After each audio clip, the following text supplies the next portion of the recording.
الحمد لله رب العالمين، والصلاة والسلام على أشرف الأنبياء والمرسلين، نبينا وحبيبنا محمد صلى الله عليه وعلى آله وصحبه وسلم تسليما كثيرا.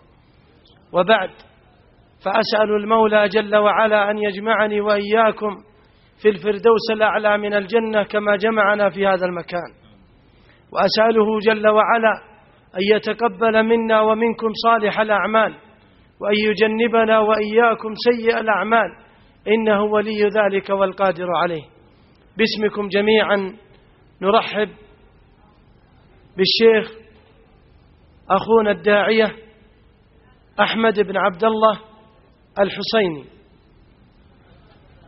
ليلقي علينا محاضرة بعنوان أنذرتكم النار. ومحاضرنا هذه الليلة حصل على شهادة الماجستير في تفسير العلوم وقرآن، في تفسير وعلوم القرآن، وهو محاضر بجامعة الملك خالد بأبها. وما أحوجنا يا أحباب إلى منهج القرآن ومنهج المصطفى صلى الله عليه وعلى آله وصحبه وسلم، ففيه النذير والوعيد، وفيه البشارة بالنعيم. فهذا منهجان قد نهجهم الكتاب والسنة. وفي هذه الليلة ستستمعون إلى المحاضرة الأولى، وهي بعنوان أنذرتكم النار كما ذكرت لكم. وأما الثانية فهي المشتاقون. أين المشتاقون؟ أترككم مع محاضرنا هذه الليلة، الذي أسأل الله جل وعلا أن يسدد منه القول والعمل، وأن يرزقنا وإياه الإخلاص في القول والعمل، وأن ينفعنا وإياه بما يقول وبما نستمع إليه، وأن يجعله حجة لنا لا حجة علينا يوم أن نقف بين يديه. أترككم مع المحاضرة، وصلى الله وسلم وبارك على سيدنا ونبينا محمد. بسم الله الرحمن الرحيم. الحمد لله الذي خلق الوجود وقدر، يعلم السر وأخفى، لا يغيب عن سمعه وبصره دبيب النمل بالليل إذا سرى، يسمع أنين المضطر ويرى، لا يعزب عن علمه مثقال ذرة في الأرض ولا في السماء. الله لا إله إلا هو، له الأسماء الحسنى. وأشهد أن لا إله إلا الله وحده لا شريك له، لا يخيب من قصد بابه وأم، ولا يندم من رجا ثوابه الأعم.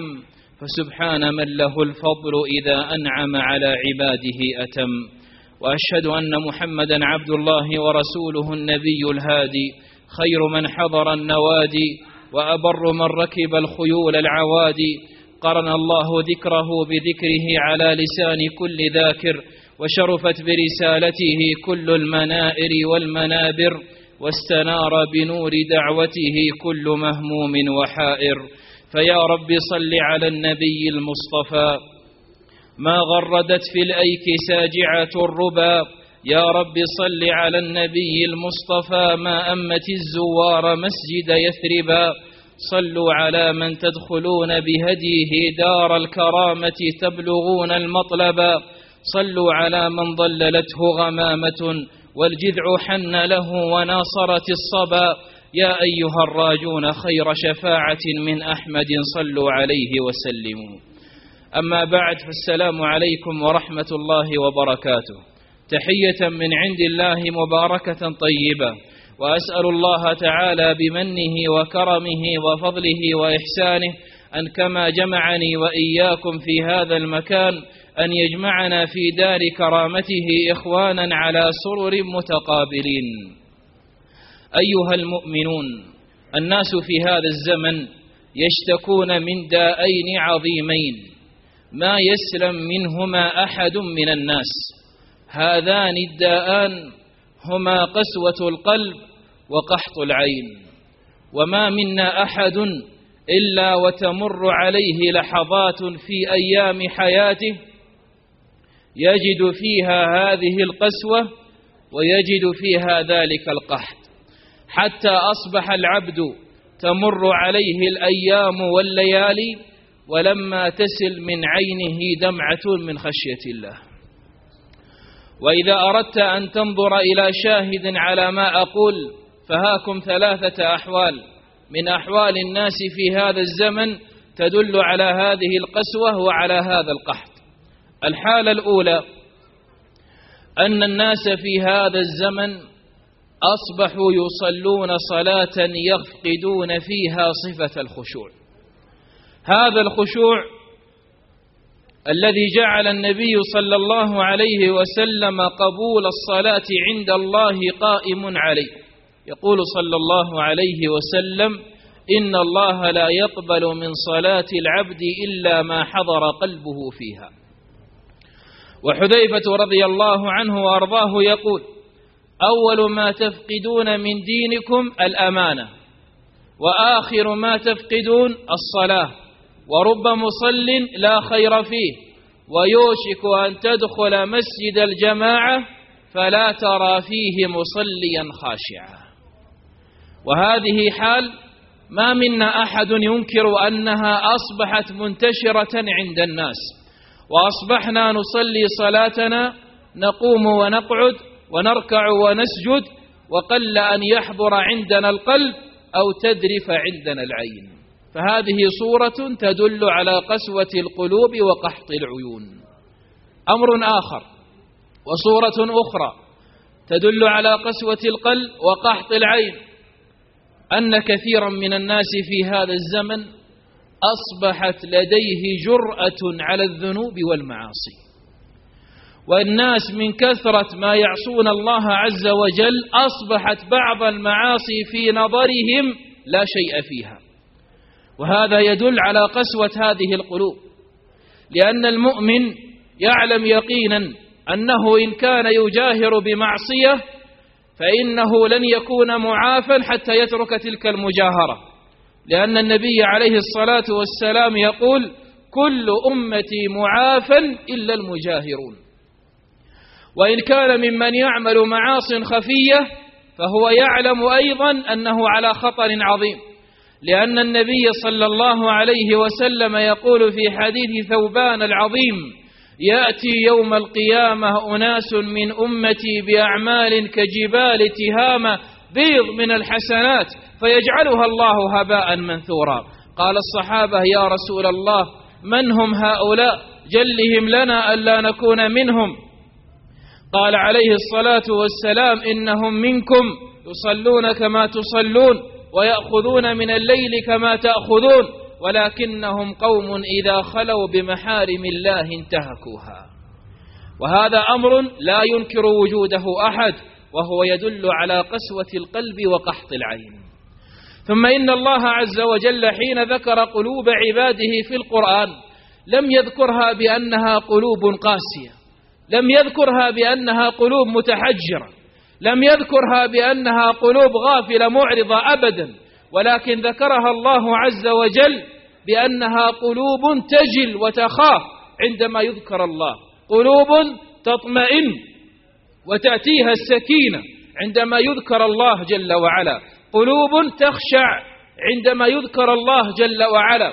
لماذا؟ لأن المؤمن لا بد أن يكون قريبا من ربه، ولن يكون قريبا منه ما لم يرق له قلب وتدمع له عين.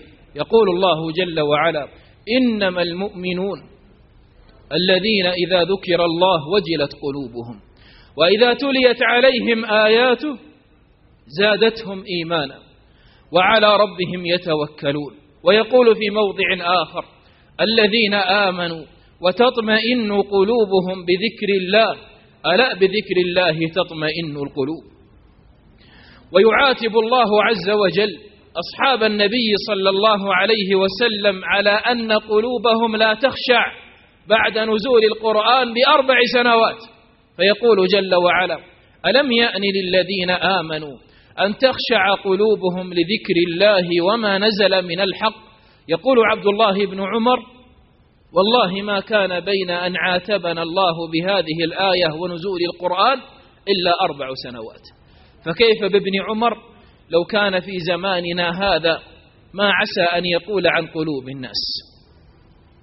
ثم يتوعد الله عز وجل أصحاب القلوب القاسية في القرآن، ويقول جل وعلا: أفمن شرح الله صدره للإسلام فهو على نور من ربه فويل للقاسية قلوبهم من ذكر الله.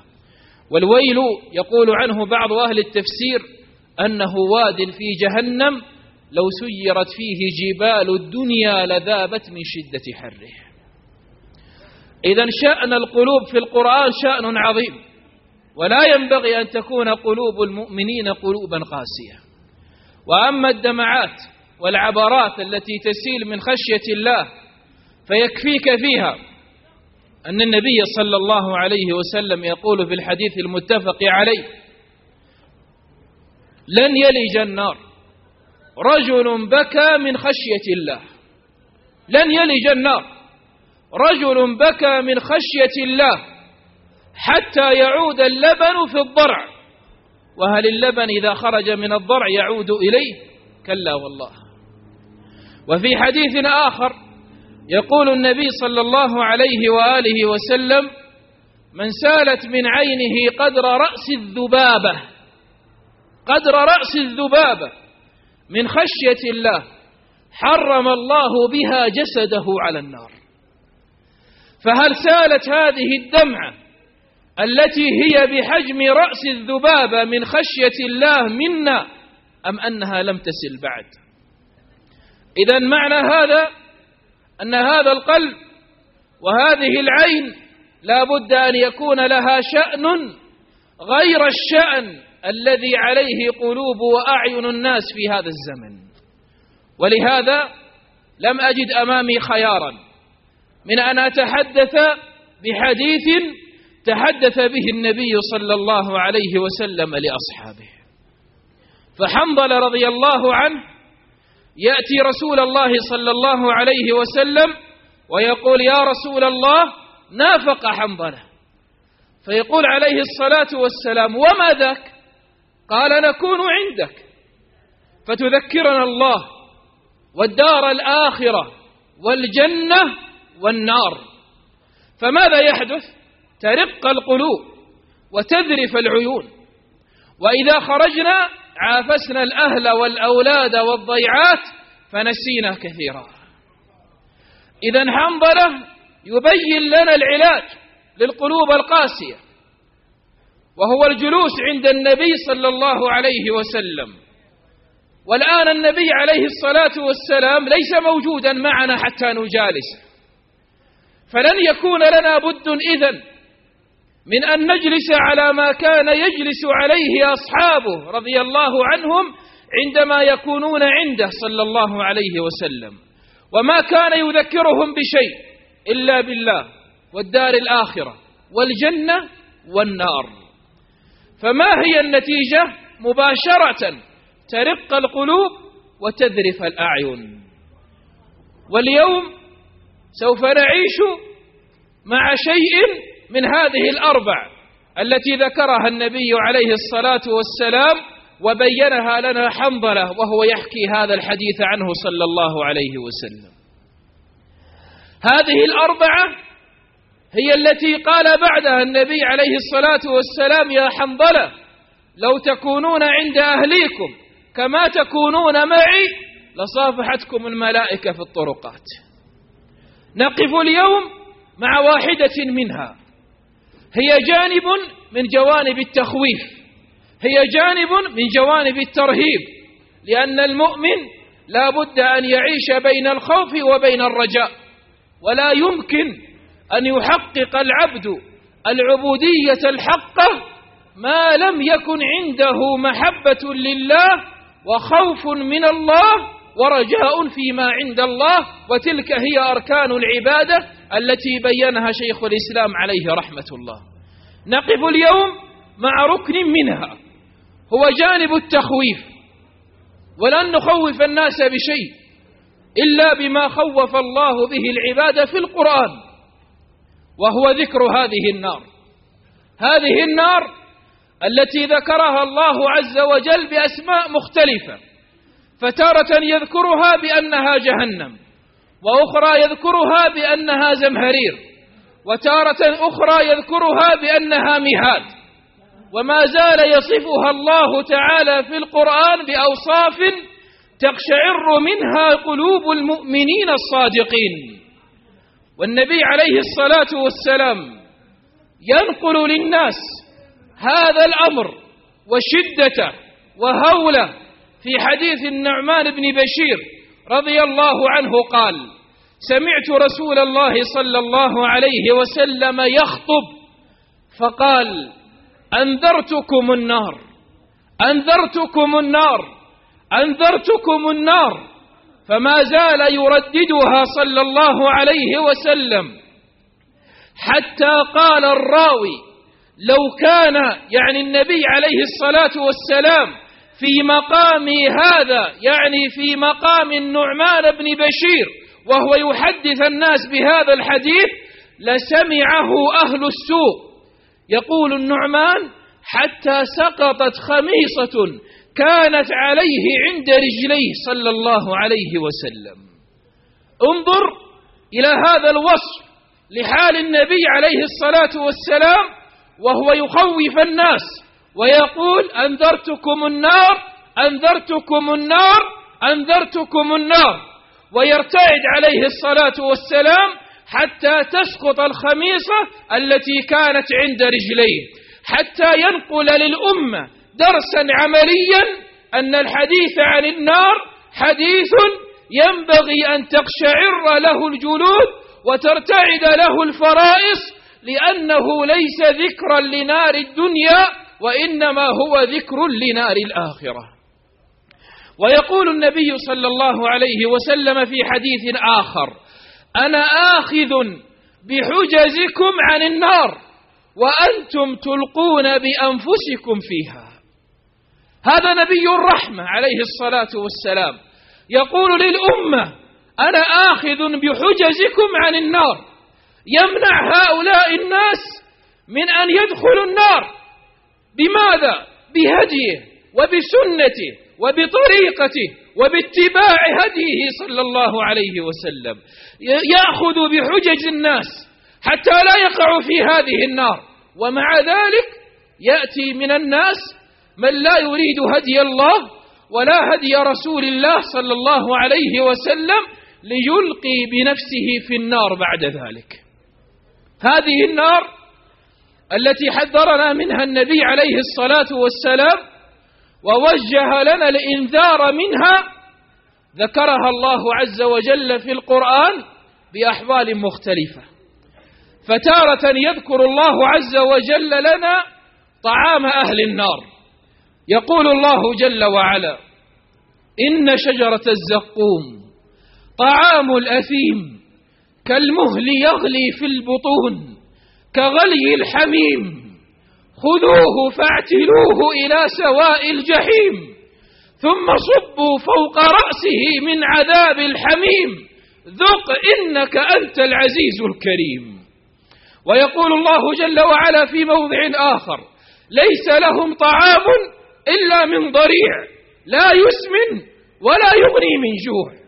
هكذا يتكلم الله في القرآن عن طعام أهل النار، ثم يأتي في موضع آخر ليذكر لنا شراب أهل النار، فيقول الله جل وعلا: وسقوا ماء حميما فقطع أمعاءهم. وسقوا ماء حميما، والماء الحميم هو الماء الشديد الحرارة، فقطع أمعاءهم. وقال في موضع آخر وهو يبين لنا لباس أهل النار وشرابهم، يقول: والذين كفروا قطعت لهم ثياب من نار يصب من فوق رؤوسهم الحميم يصهر به ما في بطونهم والجلود ولهم مقامع من حديد كلما أرادوا أن يخرجوا منها من غم أعيدوا فيها وذوقوا عذاب الحريق. هذا لون وشكل آخر من أشكال العذاب في النار. ثم يذكر الله جل وعلا لونا آخر أيضا وهو فراش أهل النار. يقول الله جل وعلا: لهم من جهنم مهاد ومن فوقهم غواش وكذلك نجزي الظالمين.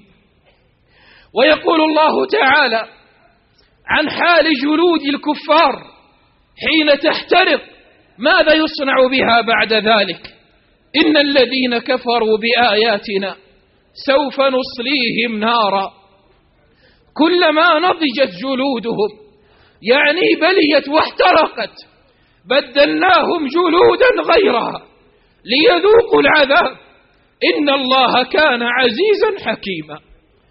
ويقول الله جل وعلا في موضع آخر: والذين كفروا لهم نار جهنم لا يقضى عليهم فيموتوا ولا يخفف عنهم من عذابها كذلك نجزي كل كفور وهم يصطرخون فيها ربنا أخرجنا نعمل صالحا غير الذي كنا نعمل أولم نعمركم ما يتذكر فيه من تذكر وجاءكم النذير فذوقوا فما للظالمين من نصير.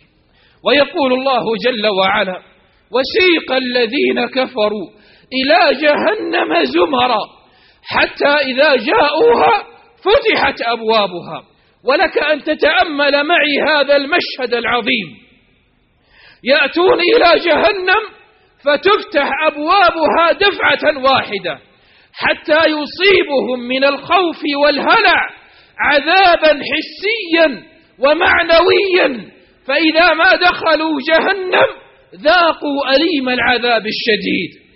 بخلاف أن المؤمنين في الآية الأخرى الله يقول: وفتحت أبوابها، يعني تفتح بابا تلو باب تلو باب تكريمة لأهل الإيمان.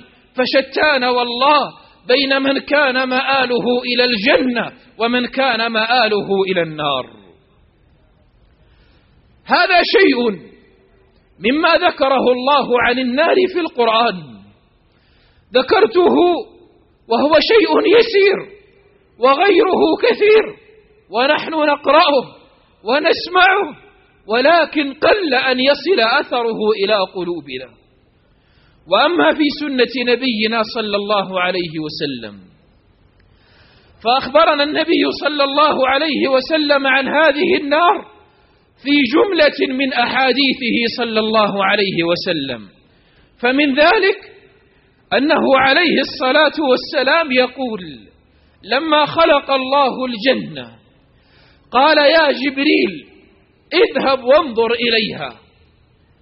يقول جبريل: فنظرت إليها فقلت: يا رب والله ما يسمع بها أحد من عبادك إلا ودخلها. فحفها الله بالمكاره، ثم قال: يا جبريل اذهب وانظر إليها. فذهب جبريل فنظر إليها فقال: والله يا رب لقد خشيت ألا يدخلها أحد. ثم خلق الله النار وقال: يا جبريل اذهب وانظر إليها. فنظر إليها جبريل وإذا هي يأكل بعضها بعضا. فقال جبريل: والله يا رب ما يسمع بها أحد من عبادك إلا لم يدخلها. فحفها الله بالشهوات، ثم قال: يا جبريل اذهب وانظر إليها. فلما نظر إليها قال: والله يا رب لقد خشيت ألا ينجو منها أحد، لقد خشيت ألا ينجو منها أحد. وهذا مصداق قوله عليه الصلاة والسلام: أنذرتكم النار، أنذرتكم النار، أنذرتكم النار. ويقول صلى الله عليه وسلم كما عند الإمام مسلم: يؤتى بجهنم يومئذ يعني يوم القيامة لها 70,000 زمام، 70,000 زمام، مع كل زمام 70,000 ملك يجرونها.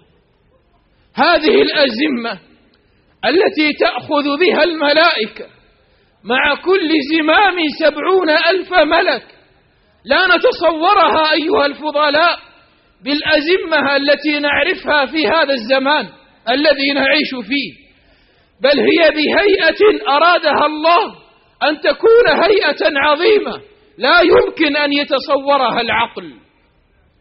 وأولئك الملائكة الذين يجرونها ملائكة خلقهم الله بخلق لا يمكن أن يتصوره أحد.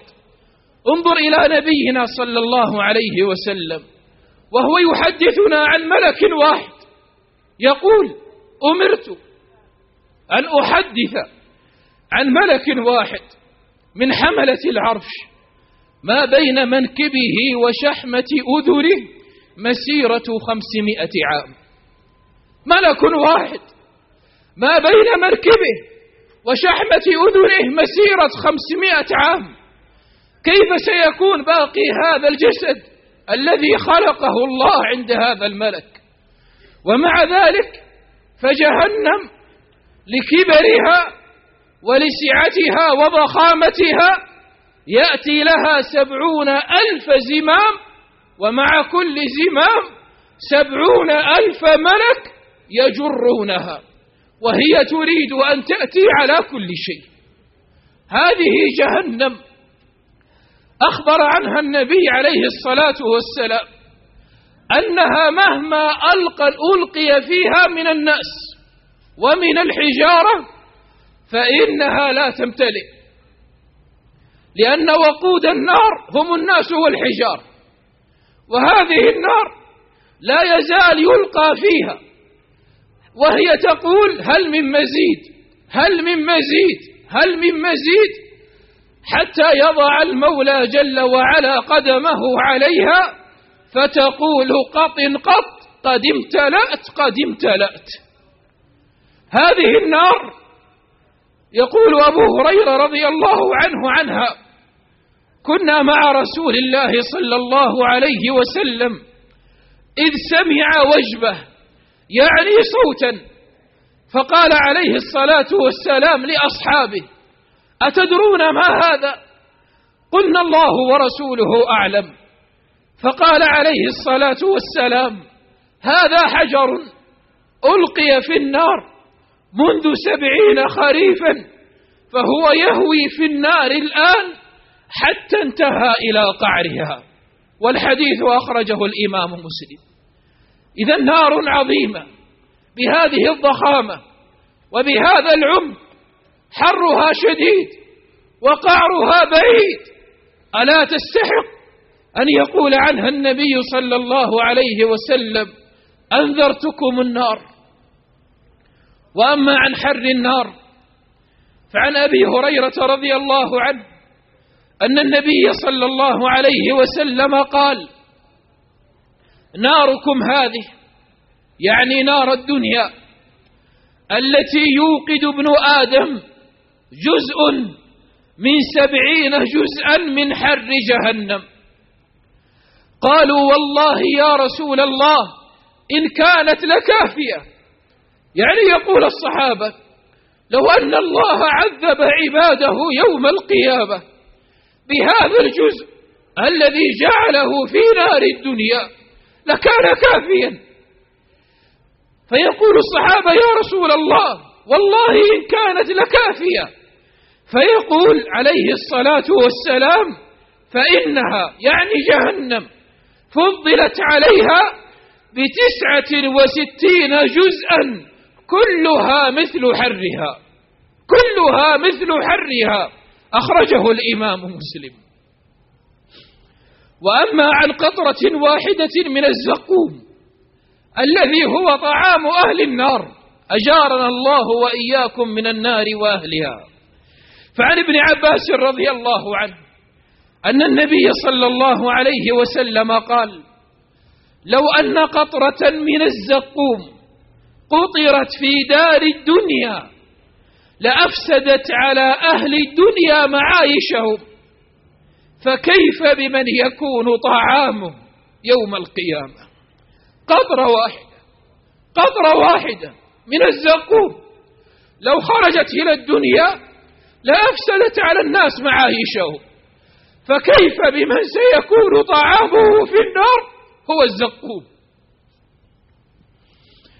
وأما عن شدة الألم وشدة العذاب فيصوره لنا النبي صلى الله عليه وسلم بقوله: يؤتى بأنعم أهل الدنيا من أهل النار يوم القيامة فيصبغ في النار صبغة، ثم يقال له: يا ابن آدم هل مر بك خير قط؟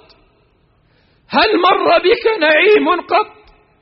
فيقول: لا والله يا رب ما رأيت خيرا قط ولا مر بي نعيم قط. ينسى العبد إذا دخل جهنم كل نعيم كان يعيشه في هذه الدنيا، وهذا كله حتى ترتدع قلوب العباد عن التعلق بالدنيا وتنظر إلى الآخرة. وبعد هذا الوصف يأتي نبينا صلى الله عليه وسلم حتى يبين لنا ما هي أمنيات أهل النار. ففي مسند الإمام أحمد عن أنس بن مالك رضي الله عنه أن رسول الله صلى الله عليه وسلم قال: يؤتى برجل من أهل النار فيقال له: يا ابن آدم كيف وجدت منزلك؟ كيف وجدت منزلك؟ فيقول: أي ربي شر منزل. فيقول الله: أتفتدي منه بطلاع الأرض ذهبا؟ هل تفتدي هذا المنزل الذي نزلته في النار بطلاع الأرض ذهبا؟ فيقول العبد: نعم أي رب، أفتدي ذلك، المهم أن أخرج من النار، المهم أن لا أبقى في النار. فيقول الله له: كذبت. فيقول الله له: كذبت، قد سألتك ما هو أقل من ذلك فلم تفعل. قد سألتك في الدنيا أن تغض بصرك عن الحرام فلم تفعل. قد سألتك في الدنيا أن تحفظ سمعك من الحرام فلم تفعل. قد سألتك في الدنيا أن تحفظ لسانك عن الحرام فلم تفعل. قد سألتك في الدنيا أن تحفظ بطنك أن يلج إليه الحرام فلم تفعل. قد سألتك في الدنيا أن تحفظ يدك من أن تبطش في الحرام فلم تفعل. قد سألتك في الدنيا أن تحفظ رجلك أن تمشي إلى الحرام فلم تفعل. قد سألتك في الدنيا أن تحفظ فرجك من الحرام فلم تفعل. فيقال له بعد ذلك: ردوه إلى النار، ردوه إلى النار، ردوه إلى النار. هذه هي أمنيات أهل النار، يتمنون أن يخرجوا ولكن لا سبيل إلى الخروج.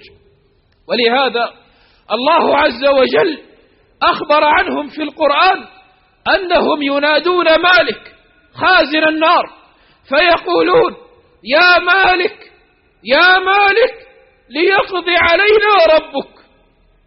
ما دام أننا في العذاب فلنمت ولننتهي من هذا العذاب.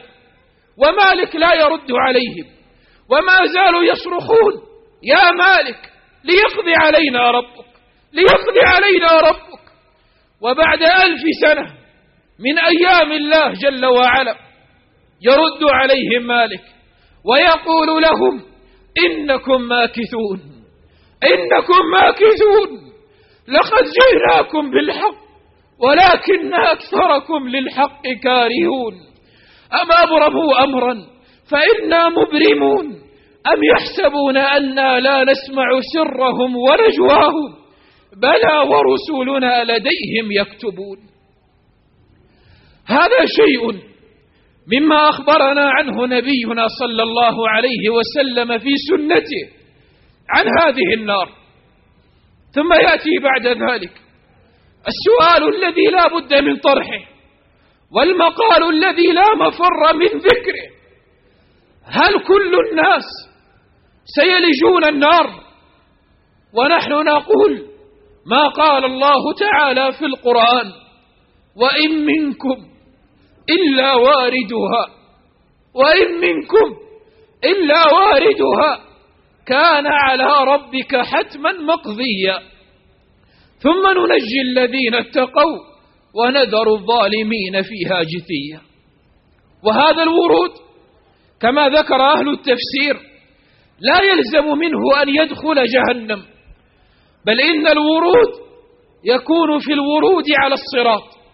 فالنبي صلى الله عليه وسلم أخبرنا أن الصراط جسر مضروب على جهنم أدق من الشعرة وأحد من السيف، من الناس من يمر عليه كالبرق، ومنهم من يمر عليه كالريح، ومنهم من يمر عليه كالجواد المضمر، ومنهم من يمر عليه جريا، ومنهم من يمر عليه مشيا، ومنهم من يمر عليه حبوا، ومنهم من يمر عليه زحفا على بطنه، ومنهم من إذا أتى على الصراط تلقفته كلاليب جهنم فوقع فيها.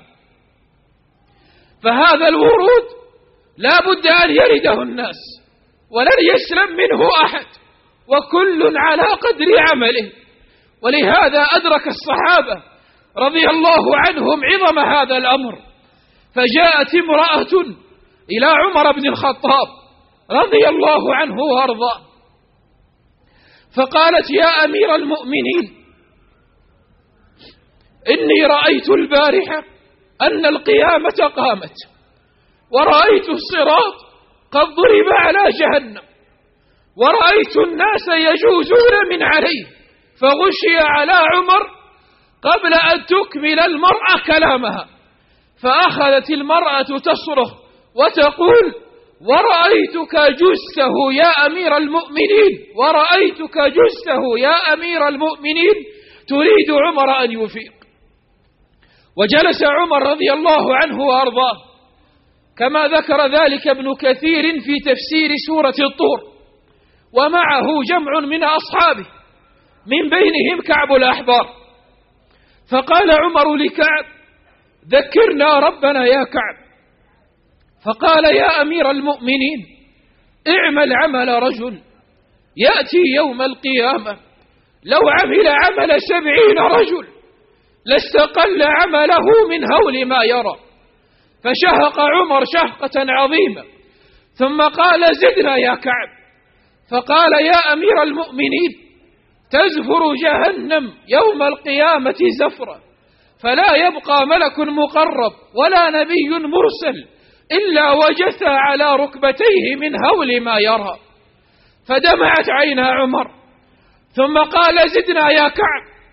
فقال: يا أمير المؤمنين، لو أن جهنم خرجت في المشرق، وخرج رجل في أقصى المغرب، وفتح من جهنم قدر منخر ثور، يعني قدر فتحة أنف الثور، لغلى رأسه وذاب من شدة حرها، فخر عمر على الأرض مغشيا عليه.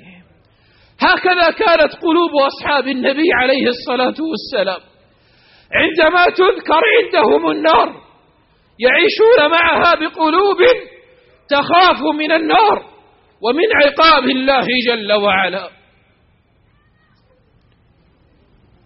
إذن بعد كل هذا الحديث عن هذه النار وعن أوصافها وعن شيء من عذابها، لا بد أن نأتي إلى بيت القصيد، وإلى ما أنا وأنت بحاجة أن نقف معه، وهي الأسباب التي نتقي بها من هذه النار. فكل مؤمن يريد أن ينجو من عذاب الله، والله عز وجل أمرنا في القرآن أن نتقي هذه النار، فقال عز وجل: يا أيها الذين آمنوا قوا أنفسكم وأهليكم نارا قوا أنفسكم وأهليكم نارا وقودها الناس والحجارة عليها ملائكة غلاظ شداد لا يعصون الله ما أمرهم ويفعلون ما يؤمرون. هذه النار لها أسباب كثيرة نتقي بها بإذن الله من أن تصيبنا النار. أول هذه الأسباب وأعظم هذه الأسباب أن يحرص العبد أن يخلص نيته في أعماله لربه جل وعلا، خاصة القربات والطاعات والعبادات، فلا تعمل عملا تتقرب به إلى الله وفي قلبك شيء من أمور الدنيا، مهما كان هذا العمل أخلص لله وحده، فوالله لن ينجو عبد بعمل لم يخلص فيه لله تعالى. دخل صفي الأصبحي مدينة رسول الله صلى الله عليه وسلم فرأى رجلا في المسجد يتغشاه الناس، فقال: من هذا؟ فقالوا: هذا أبو هريرة صاحب النبي صلى الله عليه وسلم. فانتظر صفي حتى انفض الناس عنه، ثم أتاه فقال: يا أبا هريرة حدثني حديثا سمعته من رسول الله صلى الله عليه وسلم في هذا المكان، يعني في المسجد النبوي، ما سمعه أحد غيرك. فنشغ أبو هريرة ثم قال: لأحدثنك حديثا سمعته من رسول الله صلى الله عليه وسلم في هذا المكان ما معي ومعه أحد غيري. ثم غشي على أبي هريرة فجعل الرجل ينتظر حتى أفاق، فلما أفاق أبو هريرة قال: لأحدثنك حديثا سمعته من رسول الله صلى الله عليه وسلم في هذا المكان ما معي ومعه أحد غيري.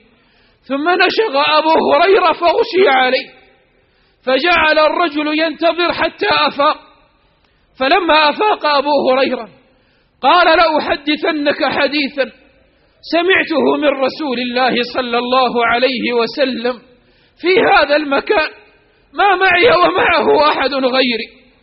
ثم نشغ أبو هريرة فغشي عليه مرة ثالثة، فكانت إغماءة أطول من الأوليين. ثم استيقظ أبو هريرة ودموعه تبلل لحيته، ثم قال: حدثني النبي صلى الله عليه وسلم عن ثلاثة: أما الأول فقارئ للقرآن، فجيء به فقيل له: فيما قرأت القرآن؟ فيقول: كنت أقوم به آناء الليل وأطراف النهار. فيقول الله له: كذبت. وتقول الملائكة: كذبت، وإنما قرأت ليقال فلان قارئ، وقد قيل ذلك. قرأ من أجل الدنيا، حفظ من أجل أن يذكر عند الناس، رتل القرآن ليس لله ولكن من أجل فلان أو فلان. الجزاء يقول الله: كذبت، وتقول الملائكة: كذبت، وإنما قرأت ليقال فلان قارئ، وقد قيل ذلك. ثم يؤتى بالمنفق الذي كان يظن أنه أنفق المال في وجوه الخير، فيقال له: فيما أنفقت؟ فيقول: أنفقت فيك يا رب.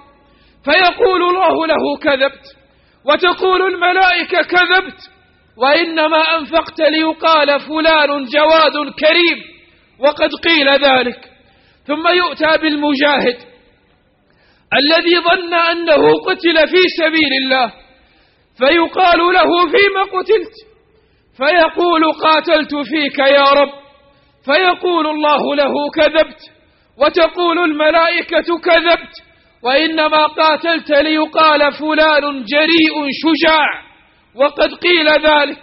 ثم قال عليه الصلاة والسلام: فهؤلاء الثلاثة أول خلق الله تسعر بهم النار يوم القيامة. أول خلق الله تسعر بهم النار يوم القيامة. لما؟ ما كان هذا العمل من أجل الله وحده. إن الله لا يقبل من العمل إلا ما كان خالصا لوجهه. فليحرص العبد إذن أن يجاهد قلبه على أن يكون عمله خالصا لله وحده. الأمر الثاني الذي نتقي به نار جهنم المحافظة على صلاة الجماعة، المحافظة على الصلوات المفروضة. يقول النبي صلى الله عليه وسلم: من حافظ على هذه الصلاة كانت له نورا وبرهانا يوم القيامة، ومن لم يحافظ عليها لم يكن له نور ولا برهان، وكان يوم القيامة مع قارون وفرعون وأمية بن خلف. وأين هم عباد الله؟ هم في نار جهنم. من حافظ على هذه الصلاة كانت له نورا وبرهانا يوم القيامة، ومن لم يحافظ عليها لم يكن له نور ولا برهان، وكان يوم القيامة مع قارون وفرعون وأمية بن خلف. ويقول عبد الله بن مسعود رضي الله عنه وأرضاه: حافظوا على هذه الصلوات حيث ينادى بهن فإنهن من سنن الهدى، وإن الله شرع لنبيكم سنن الهدى، ولو أنكم صليتم في بيوتكم كما يصلي هذا المتخلف في بيته لتركتم سنة نبيكم، ولو تركتم سنة نبيكم إذا لضللتم. إذن من يريد أن يتقي النار فعليه أن يشمر عن المحافظة على هذه الصلوات المفروضة، فإنها تقيك بإذن الله من حر نار جهنم. الأمر الثالث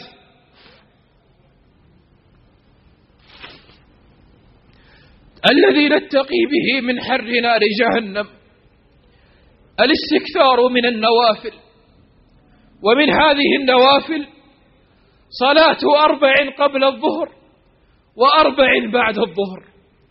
يقول النبي صلى الله عليه وآله وسلم: من صلى قبل الظهر 4 وبعد الظهر 4 حرمه الله على النار. من صلى قبل الظهر 4 وبعد الظهر 4 حرمه الله على النار. فما حالنا أيها المؤمنون مع هذه النوافل؟ ما هي أحوالنا مع السنن الرواتب؟ ركعتا الفجر يقول عنها النبي صلى الله عليه وسلم في حديث ترويه أم المؤمنين عائشة: ركعتا الفجر خير من الدنيا وما فيها. فأين المشمرون عن المحافظة على ركعتي الفجر فضلا عن صلاة الفجر؟ صلاة الضحى التي هي صلاة الأوابين وتأتي 2 أو 4 أو 6 أو 8 أو 10 أو 12، من حافظ منا فيها على 2؟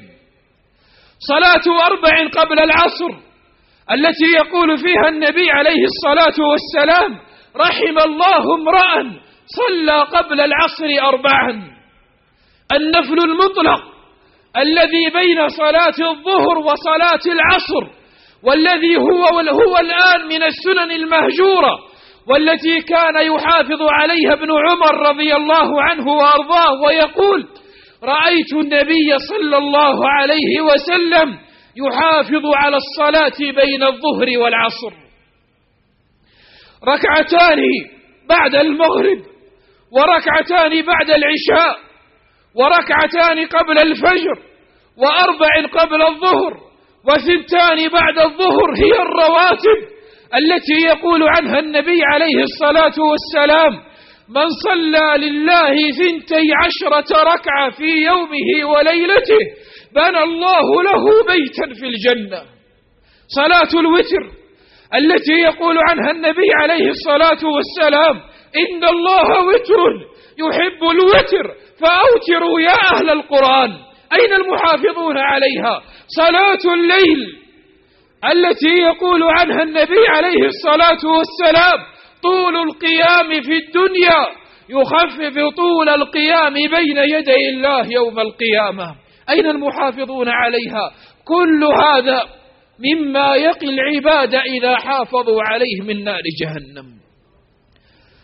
الأمر الرابع الذي نتقي به حر النار الإكثار من صيام النافلة. يقول النبي صلى الله عليه وسلم: من صام يوما في سبيل الله، من صام يوما في سبيل الله باعد الله وجهه عن النار بذلك اليوم 70 خريفا، 70 سنة، يوم في سبيل الله. وهذه الأيام هي أيام شعبان. وأم المؤمنين عائشة رضي الله عنها تقول: ما رأيت النبي صلى الله عليه وسلم صام شهرا بأكمله إلا رمضان، وما رأيته أكثر صياما منه في شعبان. فأين الذين يكثرون الصيام في شهر شعبان ويتقربون بهذا الصيام إلى الله جل وعلا؟ أين من يصوم الاثنين والخميس؟ أين من يصوم 3 أيام من كل شهر؟ كل هذا مما نتقي به النار، فلنشمر إليه ونسارع. الأمر الرابع الذي نتقي به من النار أن نحذر كل الحذر من ظلم العباد، حتى ولو كان هذا الظلم يسيرا. ففي صحيح مسلم أن النبي صلى الله عليه وسلم قال: من اقتطع حق امرئ مسلم بيمينه فقد أوجب الله له النار وحرم عليه الجنة. فقال الصحابة: يا رسول الله، وإن كان يسيرا، وإن كان شيئا قليلا؟ فيقول عليه الصلاة والسلام: وإن كان قضيبا من أراك، يعني وإن كان عود السواك. لا تظلم أحدا حتى ولو في عود سواك. ولو ظلمت أحدا عامدا فاعلم أن الله قد أوجب النار لمن ظلم وحرم عليه الجنة. الأمر الآخر الذي نتقي به من نار جهنم أن نرجع إلى القرآن، أن نعود إلى كلام الله، أن نقرأ القرآن. كفانا هجرا للقرآن وكفانا بعدا عن القرآن. نبينا صلى الله عليه وسلم يقول: القرآن شافع مشفع وماحل مصدق، يعني مجادل عن أصحابه ومصدق عند الله. من جعله أمامه قاده إلى الجنة، ومن جعله خلفه ساقه إلى النار. والحديث أخرجه ابن حبان. كذلك مما نتقي به من النار أن نحذر كل الحذر من أن نقع في أكل الربا، قليلا كان أو كثيرا. فالنبي صلى الله عليه وسلم يقول: درهم من ربا، درهم من ربا أشد عند الله من 36 زنية. درهم من ربا أشد عند الله من 36 زنية. والنبي عليه الصلاة والسلام يحذر أكثر من هذا الربا. في حديث سمرة بن جندب رضي الله عنه قال: قال رسول الله صلى الله عليه وسلم: رأيت الليلة رجلين أتياني فأخرجاني إلى أرض مقدسة، فانطلقنا حتى أتينا على نهر من دم فيه رجل قائم، وعلى وسط النهر رجل بين يديه حجارة.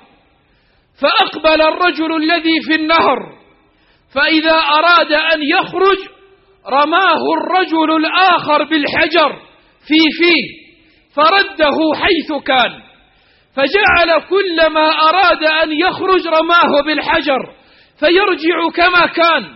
فقلت: ما هذا يا جبريل؟ فقال: هذا الذي رأيته في النهر هو آكل الربا، هو آكل الربا. والحديث أخرجه البخاري.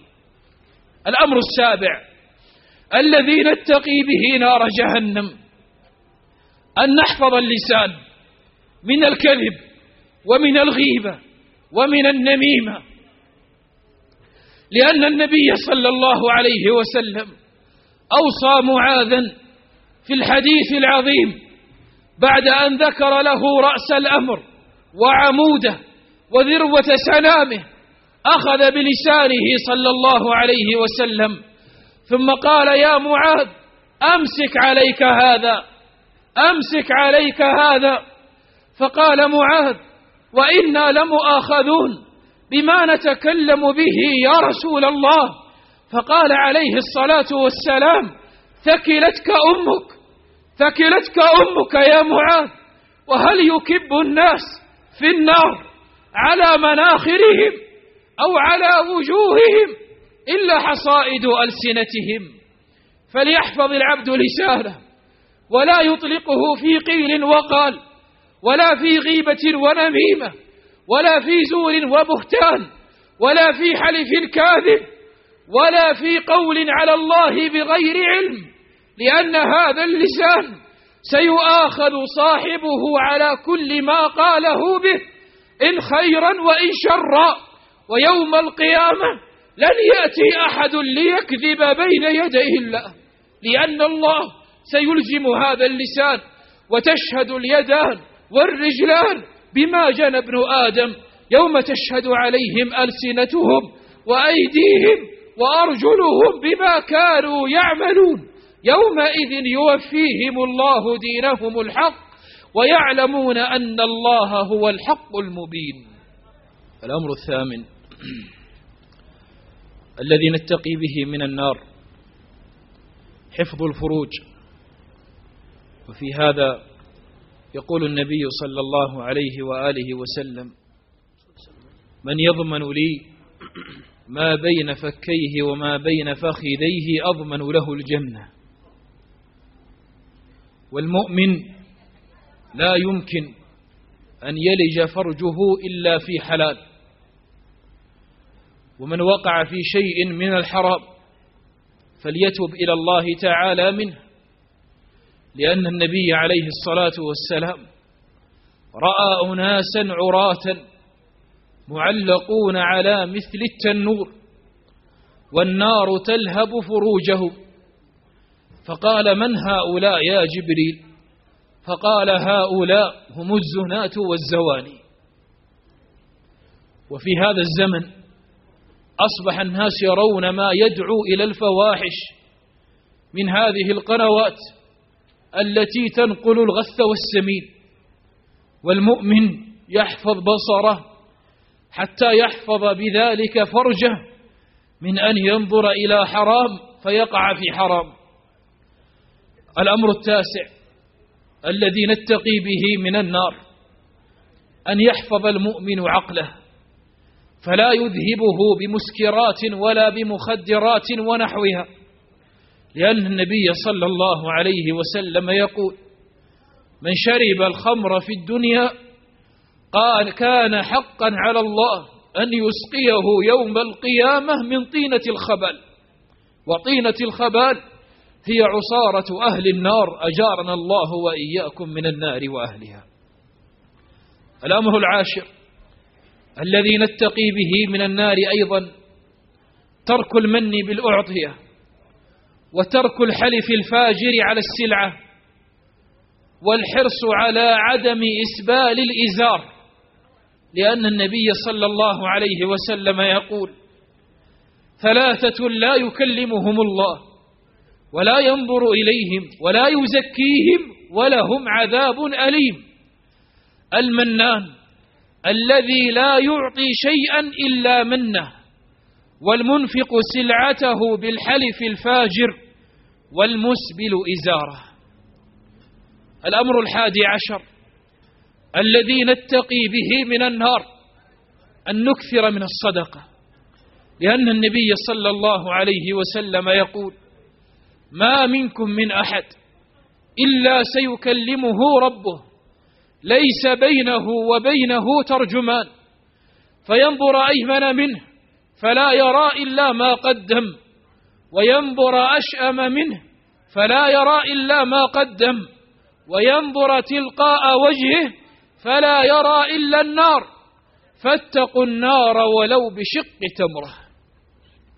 الأمر الثاني عشر الذي نتقي به من النار أن نحذر كل الحذر من عقوق الوالدين.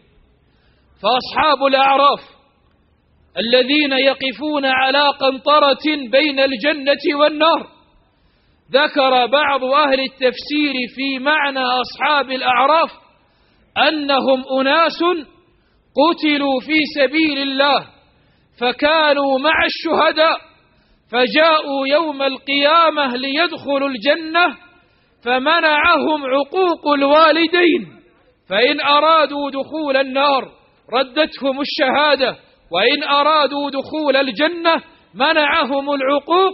قال الله: لم يدخلوها وهم يطمعون.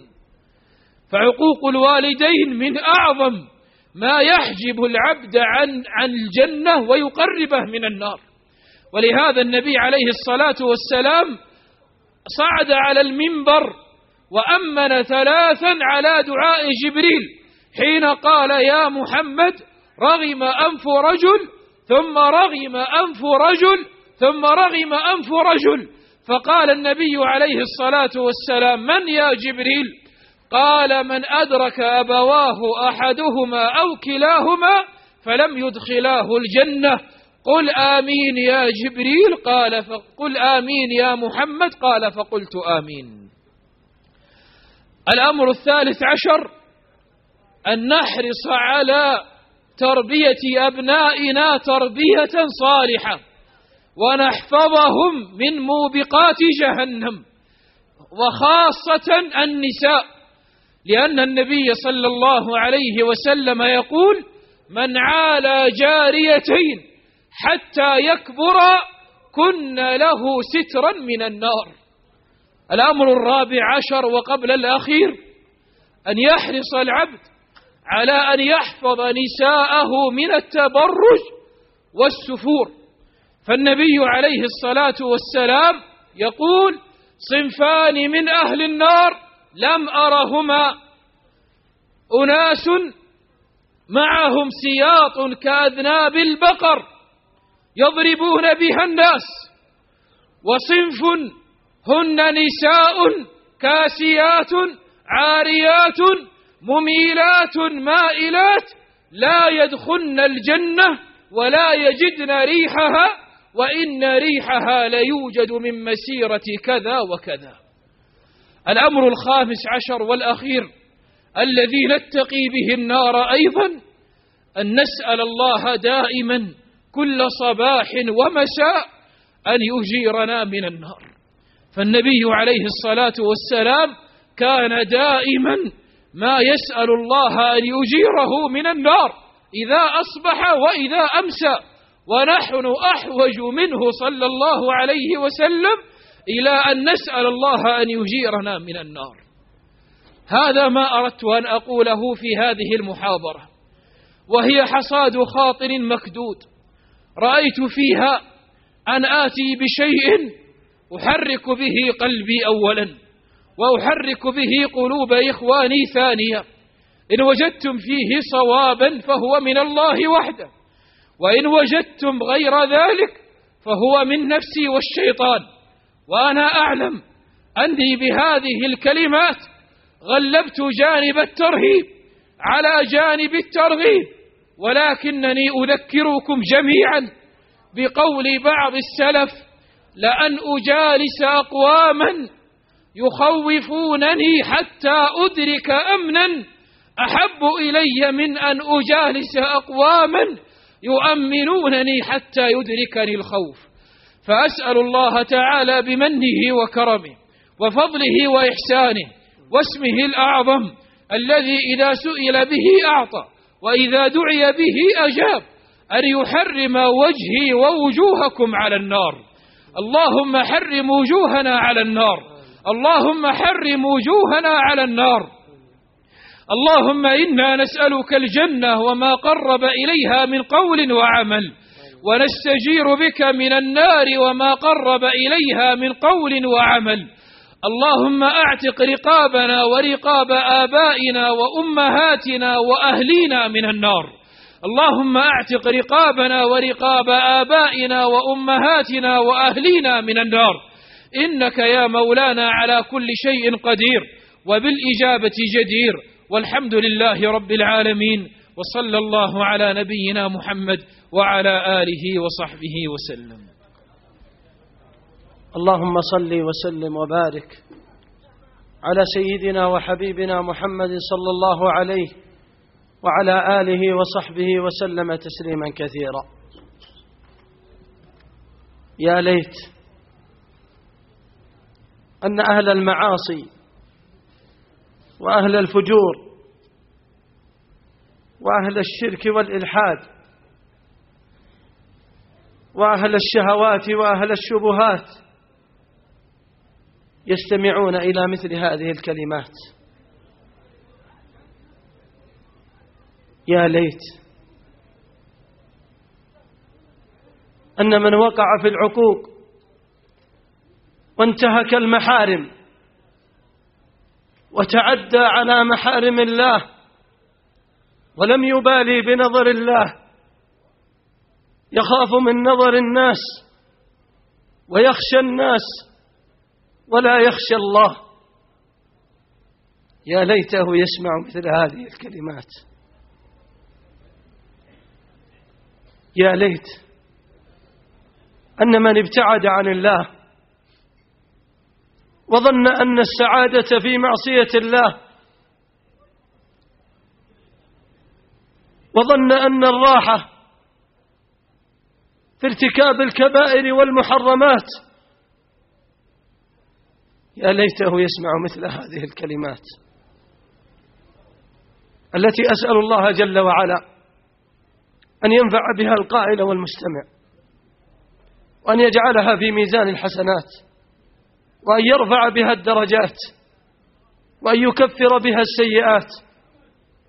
أسأله جل وعلا أن يرزقنا وإياكم حسن العمل بعد العلم، وأسأله جل وعلا أن يجعلني وإياكم ممن يستمع القول فيتبع أحسنه.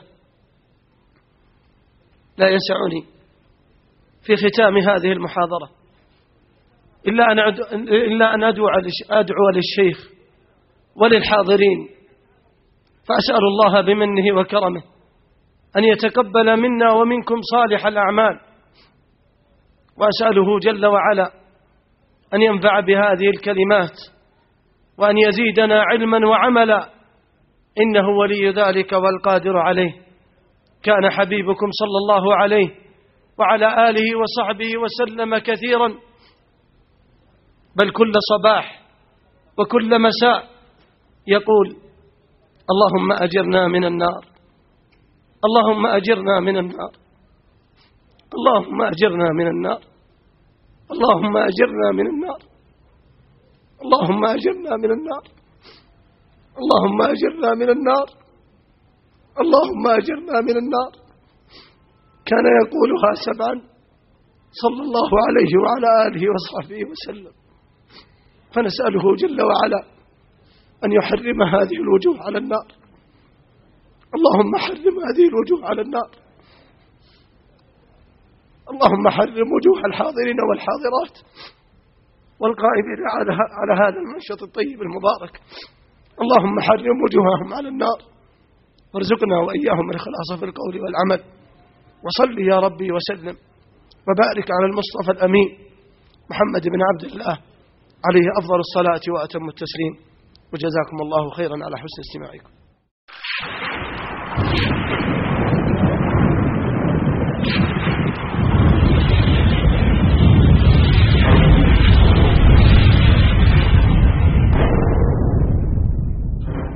أبنى السياحية أبها الدعوية أبها السياحية أبها الدعوية سياحية دعوية حيوية نوعية سياحية دعوية حيوية نوعية أبها الدعوية تدعوكم كل عشية بمناشطها الحيوية وبرامجها النوعية. خيمة أبها الدعوية تدعوكم كل عشية بمناشطها الحيوية وبرامجها النوعية. هي للأسرة كالشمعة تجمعكم أجمل جمعة يا من ترجون المتعة ببرامج إسلامية. جمعت بين الإمتاع وجميل حديث الداعي واللهو بغير ضياع ومعارض إبداعية. جمعت بين الإمتاع وجميل حديث الداعي واللهو بغير ضياع ومعارض إبداعية. أبها الدعوية تدعوكم كل عشية بمناشطها الحيوية وبرامجها النوعية. خيمة أبها الدعوية تدعوكم كل عشية بمناشطها الحيوية وبرامجها النوعية. هي للأسرة كالشمعة تجمعكم أجمل جمعة يا من ترجون المتعة ببرامج إسلامية. تدعو للهدي السامي وفق الدين الإسلامي دون غلو هدامي أو أفكار غربية.